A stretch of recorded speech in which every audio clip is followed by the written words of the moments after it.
Fala pessoal, tudo bem com vocês? Espero que vocês estejam bem, com a graça de Deus, né? Vamos dar continuidade ao nosso conteúdo de física, né? Dentro do tema dilatação térmica, né?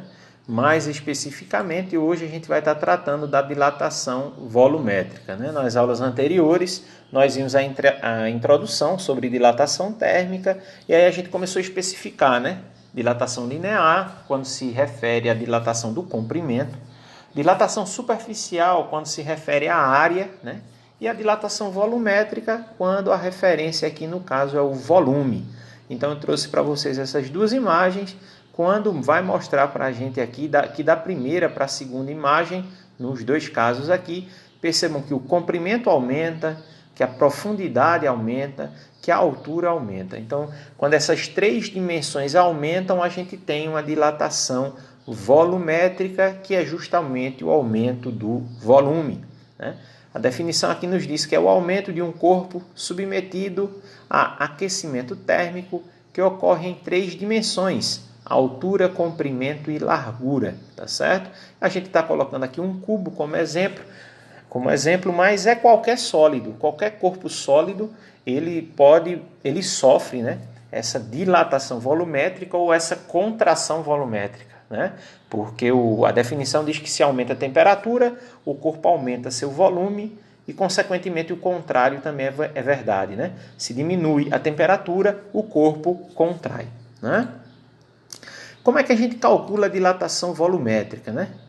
Quando aquecidos, os átomos que constituem os corpos se agitam, de modo que aumentam o espaço ocupado entre eles, e assim os corpos se dilatam ou incham, né? Eles aumentam de dimensão. Então a fórmula que a gente vai estar usando para calcular essa variação de volume é justamente essa fórmula aqui, na qual eu estou colocando aqui para vocês o que significa cada incógnita dessa, né? O ΔV é a variação de volume, esse V0 é o volume inicial. Essa letra que lembra muito o Y, né? É a letra do alfabeto grego gama, tá? Significa coeficiente de dilatação volumétrico. E o Δθ, como a gente já sabe, é a variação de temperatura. Um detalhe aqui, eu quero chamar a atenção do coeficiente de dilatação volumétrico. Quando o enunciado já afirma que é o coeficiente de dilatação volumétrico, ótimo, você já aplica ele na fórmula do volume. Mas às vezes o enunciado pode falar sobre coeficiente de dilatação linear. Caso isso aconteça, você vai fazer o seguinte: se você tem o coeficiente de dilatação linear, que é o alfa, e você está trabalhando com volume, você pega ele, multiplica por 3. Por que por 3? Porque aqui na dilatação volumétrica nós estamos trabalhando com três dimensões: comprimento, largura e altura. Então você multiplica o coeficiente linear por 3 e aí você converte ele para dilatação volumétrica, tá certo? E aí eu trouxe para vocês um exemplo para que a gente possa aí trabalhar com essa fórmula, entender como é que essa fórmula, o contexto dela, né? Como é que a gente pode utilizar ela durante o cálculo, certo? Um detalhe aqui que eu já chamo a atenção é que nesse enunciado o coeficiente dado já foi o volumétrico. Então a gente não tem a necessidade de estar multiplicando ele. Ele já está pronto para usar na fórmula. O enunciado nos diz o seguinte: uma barra de ouro a 20 graus Celsius de temperatura apresenta um volume de 1.000 centímetros cúbicos. Qual será a sua dilatação, ou seja, aquele pedaço que aumentou, que variou, né? Após ser submetido a 50 graus Celsius de temperatura. Considere que o coeficiente de dilatação volumétrico do ouro e aí é dado o coeficiente de dilatação volumétrico, tá certo? Bom, separando aqui os dados, né? Já sabemos que, como o enunciado quer que a gente calcule a dilatação volumétrica, a fórmula é a fórmula de variação volumétrica, então eu coloquei aqui os dados, ó. Variação de volume é o que o enunciado quer que a gente calcule, tá certo? Volume inicial. O volume inicial é 1.000. O coeficiente de dilatação volumétrico, 15 vezes 10 a menos 6. E a variação de temperatura corresponde a 30. Por que 30? Deixa eu especificar agora. É porque a temperatura inicial é 20 e a temperatura final é 50.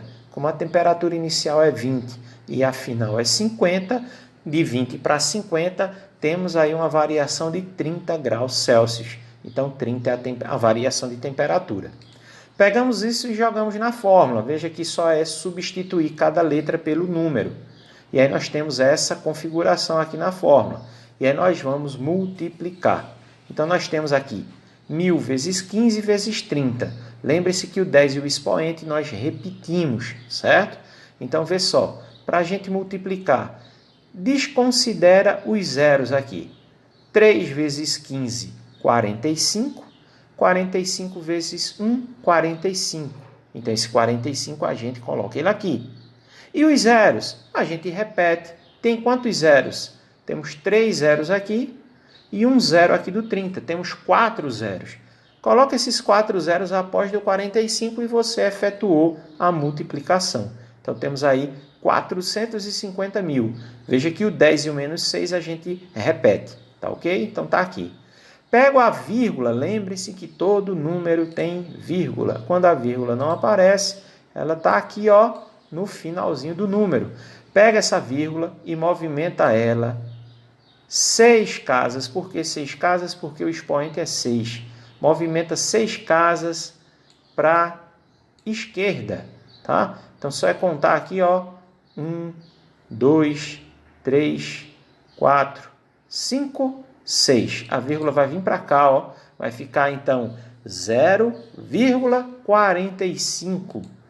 E aí vai ficar assim, ó, 0,45 e a unidade de medida, centímetros cúbicos. Então, essa foi a variação de volume sofrida por essa barra de ouro, tá ok? Então, com isso, a gente vai concluindo aí o terceiro tipo de dilatação, que é a dilatação volumétrica. Acredito que na próxima aula eu já vou trazer para vocês aí uma ficha de exercício.